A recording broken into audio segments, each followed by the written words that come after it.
آقا علیہ السلام نے فرمایا کوئی بیٹا اپنے باپ کا حق ادا ہی نہیں کر سکتا، ختم کر دی بات۔ فرمایا سوائے ایک شخص کے، الا یہ اس زمانے میں لوگ غلام ہوتے تھے، سوائے اس خوش نصیب بیٹے کے کہ جس کا باپ اتفاقاً غلام تھا، تو اس نے اپنا مال و دولت جو کمایا خرچ کر کے اپنے باپ کو آزادی دلوا دی، خرید کر آزاد کر دیا۔ اس کو اللہ پاک اس کے اجر میں رکھے گا کہ اس نے باپ کا حق ادا کیا۔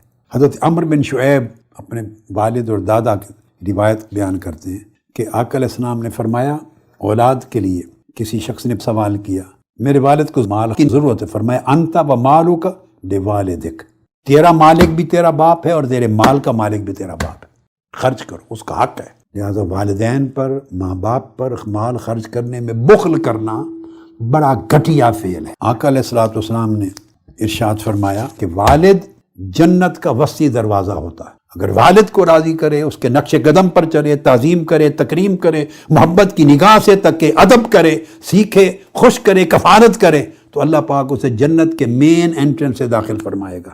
آقا علیہ السلام نے فرمایا رب کی رضا والد کی رضا میں ہے اور اللہ کی ناراضگی والد کی ناراضگی میں۔ آقا علیہ السلام نے فرمایا اپنے باپ دادا کی تعظیم و تکریم کرو، تمہاری اولادیں تمہاری تکریم و تعظیم کریں گے۔ کتنا خوبصورت فارمولہ ہے دیا۔ پھر فرمایا وَعِفُّ عَن نِّسَاءِ النَّاسِ تَعِفُّ نِسَاؤُكُمْ، دوسروں کی بیٹیوں اور دوسروں کی جو عورتیں ہیں اور بیٹیاں، ان کے ساتھ ان کی عصمت و عزت کی حفاظت کرو، اللہ تمہارے گھر کی بیٹیوں اور عورتوں کی عزت کی حفاظت کرے گا۔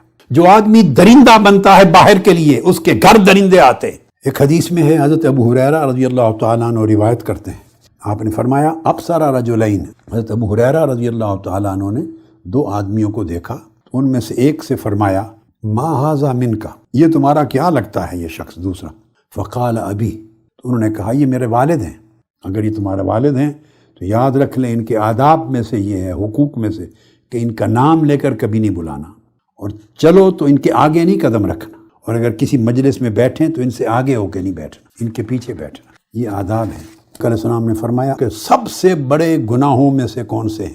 عرض کیا یا رسول اللہ، فرمایا قال الاشراک باللہ وعقوق الوالدین، اللہ کے ساتھ شرک کرنا اور والدین کی نافرمانی کرنا، یہ تمام کبیرہ گناہوں میں سب سے بڑے گناہ ہیں۔ اور دوسری حدیث میں آقا علیہ السلام نے 3 بیان کیے، سب سے پہلا فرمایا الاشراک باللہ، دوسرا فرمایا حقوق الوالدین، تیسرا قتل النفس، یعنی انسانی جان کے قتل کرنے سے بھی زیادہ والدین کو تکلیف دینا، اذیت دینا بڑا گناہ ہے۔ آقا علیہ السلام نے فرمایا ہر گناہ کا عذاب اللہ پاک قیامت کے دن تک جس کے لیے چاہے مؤخر کر دیتا ہے، سوائے والدین کی نافرمانی کے، انہیں دکھ پہنچانے کے، اذیت پہنچانے کے، ان کی بے تکریمی کے۔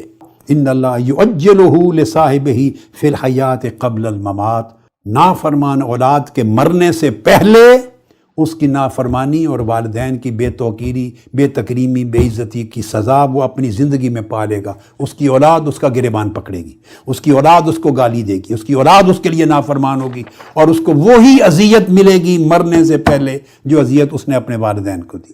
آقا علیہ السلام نے فرمایا کہ یہ اللہ پاک کا قانون ہے کہ 3 لوگ کبھی جنت میں نہیں جائیں گے، وہ شخص جو احسان کر کے پھر اس دوسرے غریب کو جتلواتا ہے، اور جو والدین کو تکلیف پہنچائے، اذیت دے، نافرمانی کرے، اور تیسرا شراب پینے والا، شرابی شخص۔ آپ نے فرمایا حضور علیہ السلام نے کہ اگر کوئی شخص، اس کے والدین زندہ ہیں یا 2 میں سے کوئی ایک زندہ ہے، اور وہ ہر روز اٹھ کر آ کے ان کی خیریت پوچھتا ہے، مسکرا کے ملتا ہے، ان کی خیریت پوچھتا ہے، تو آقا علیہ السلام نے فرمایا صرف والدین کی محبت کے ساتھ خیریت پوچھنے سے جنت کے 2 دروازے کھل جاتے ہیں، اس پر 2 دروازے کھل جاتے ہیں۔ اگر 2 میں سے ایک زندہ ہے تو اس کی پوچھتا ہے تو ایک دروازہ ہر روز کھلتا جاتا ہے۔ حضرت ابو امامہ رضی اللہ تعالیٰ عنہ روایت کرتے ہیں کہ ایک شخص نے آقا علیہ السلام سے پوچھا ما حق الوالدین علی ولدہما یا رسول اللہ، والدین کا حق کیا ہے؟ خلاصتاً پوچھا، بیٹے پر، اولاد پر والدین کا حق کیا ہے؟ آقا علیہ السلام نے ایک لفظ میں جواب دیا، فرمایا ہما جنتوں کا ونارک، والدین اولاد کی جنت بھی ہوتے ہیں اور اولاد کی دوزخ بھی ہوتے ہیں۔ اگر اولاد والدین کا حق ادا کرتی رہے تو اس کی جنت ہے، اگر والدین کی حق تلفی کرتی رہے تو اسی کے لیے دوزخ ہے۔